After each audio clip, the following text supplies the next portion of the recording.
Bismillahirrahmanirrahim. Assalamualaikum warahmatullahi wabarakatuh. Perkenalkan, nama saya Suryono dengan stambul D1A118083. Untuk sekarang saya berkuliah di Universitas Haluoleo, Fakultas Pertanian, jurusan Agribisnis. Nah, pada kesempatan kali ini saya ingin sedikit mereview jurnal yang sudah ada pada layar ini mengenai analisis path atau analisis jalur. Nah, untuk itu ada beberapa tahapan yang harus kita ketahui sebelumnya, yaitu mengenai jenis-jenis variabel bebas, terikat, dan antara. Yang kedua, tahapan analisis path yang digunakan pada peneliti. Nah, dan yang ketiga, hasil analisisnya. Nah, yang pertama saya akan bahas di sini yaitu mengenai tahapan analisis path-nya.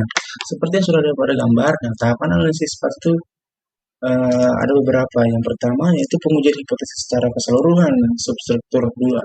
Nah, berdasarkan hasil pengolahan data, koefisien jalur-jalur yang diperoleh diuji sebagai berikut.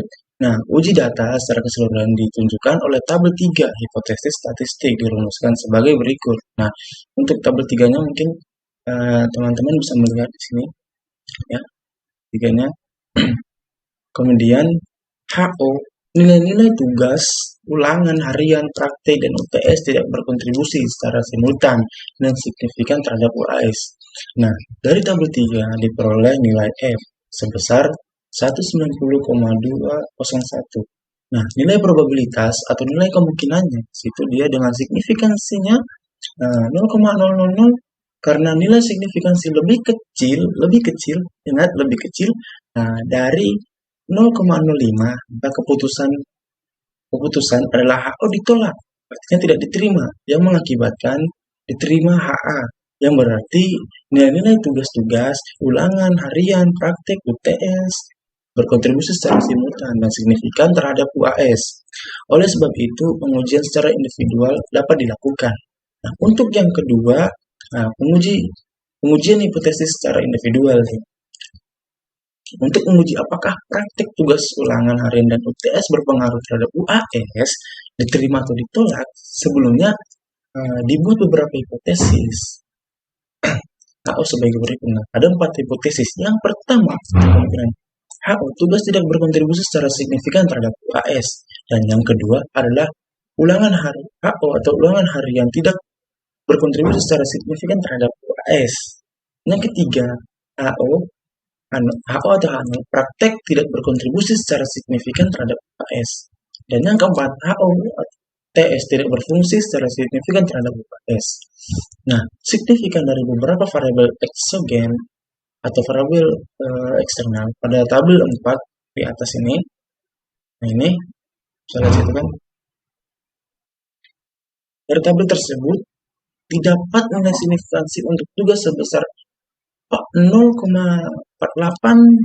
dan 0,211 untuk praktek, 0,372 untuk ulangan harian, dan 0,000 untuk UTS. Nah, dari nilai di atas dan dengan membandingkan signifikan dengan nilai sebesar 0,05 dapat disimpulkan tugas berkontribusi secara signifikan terhadap UAS. Artinya tugas tersebut sangat berkontribusi sangat besar untuk UAS. Nah, ulangan harian tidak berkontribusi secara signifikan terhadap ulangan akhir semester. Praktek tidak berkontribusi juga secara signifikan terhadap ulangan UAS. Dan UTS berkontribusi secara signifikan. Artinya signifikan ini berkontribusi secara besar terhadap ujian akhir sekolah. Nah, akhirnya mengakibatkan tugas berpengaruh dengan UAS, praktik tidak berpengaruh dengan UAS, tidak berpengaruh terhadap UAS, dan UTS berpengaruh terhadap UAS. Nah, untuk itu kita langsung melangkah pada langkah berikutnya, yaitu di hasil analisisnya.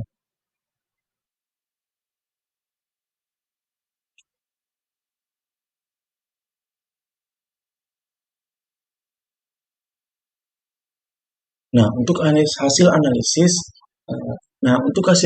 kita bisa melihat tabel yang ada di gambar. Nah, harga koefisien jalur dari masing-masing jalur bisa di tabel 6 tadi kan. Nah, sedangkan untuk tabel analisisnya di sini kita perlu ketahui yang seperti ini. Nah, sebelumnya saya minta maaf mungkin jikalau Sebentar saya akan menjelaskan mengenai tabel hasil analisisnya memiliki kekeliruan karena di sini juga saya masih belajar. Oke, jadi di sini tabel hasil analisisnya. Nah, yang pertama kita harus ketahui yaitu jenis variabel bebasnya. Jenis variabel bebasnya itu uh, yaitu praktek, tugas, ulangan harian. Nah, untuk variabel antaranya yaitu ulangan, ya ulangan ini dengan ulangan tengah semester. Nah, untuk variabel terikatnya adalah ujian nasional. Nah, kita bisa menganalisis jalurnya. Nah, jika kita analisis dari praktek memiliki hubungan secara langsung atau pengaruh secara langsung terhadap ujian nasional, nah, di mana kita bisa lihat di sini pada arah panahnya tidak ada yang menghalangi, nah, tidak seperti ujian harian menuju ke UTS, UTS menuju ke UN. Di sini memiliki variabel antara, yaitu variabel antaranya adalah ujian tengah semester. Mungkin bisa dipahami. Untuk nilai-nilainya, di sini kita bisa ketahui juga ada nilai-nilainya di sini. Ya. Nah, untuk kesimpulannya, di sini berdasarkan hasil dan pembahasan dengan analisis jalur, maka didapatkan beberapa kesimpulan sebagai berikut.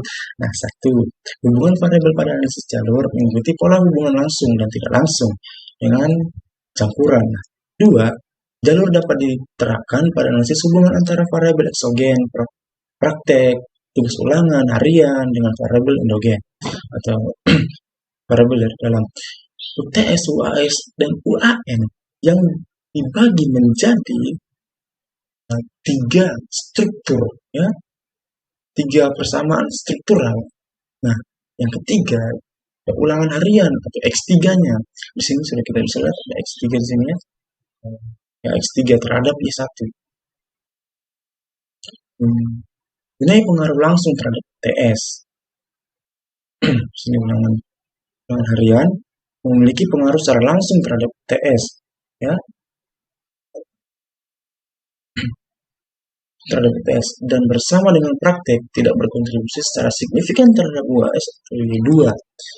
Keempat, tugas mempunyai pengaruh langsung dan tidak langsung terhadap UN, ya, melalui UAS. Nah, kita bisa lihat lagi di sini, tugas mempunyai pengaruh langsung dan tidak langsung, ya. Tugas pengaruh langsung dan tidak langsung terhadap TS dan UAS. Oke. Nah, yang kelima, tidak mempunyai pengaruh langsung terhadap UAS, tetapi mempunyai pengaruh langsung terhadap UN, baik melalui UTS atau melalui UTS dan UAS, dan memberikan kontribusi total terbesar 19,6% dan merupakan pengaruh total terbesar dalam diagram jalur. Yang keenam, itu dia, kontribusi praktek mempengaruhi secara langsung terhadap ujian nasional. Nah, kita bisa lihat di sini, ya, berpengaruh secara langsung tanpa dihalangi oleh variabel antara, yaitu TS dan ulangan. Oke, paham? Nah, jadi intinya seperti itu dia. Saya kira demikian penjelasan mengenai analisis path atau analisis jalur mengenai variabel bebas, terikat, variabel antara, dan hasil analisisnya. Saya Suryono, mohon maaf jikalau terdapat banyak kesalahan dalam proses penjelasan saya atau dalam proses analisis saya. Jika terdapat kekurangan itu datangnya dari diri saya pribadi, dan jikalau terdapat suatu kebenaran itu semata-mata datangnya dari Allah Subhanahu wa taala. Saya akhiri dengan ucapan Assalamualaikum warahmatullahi wabarakatuh.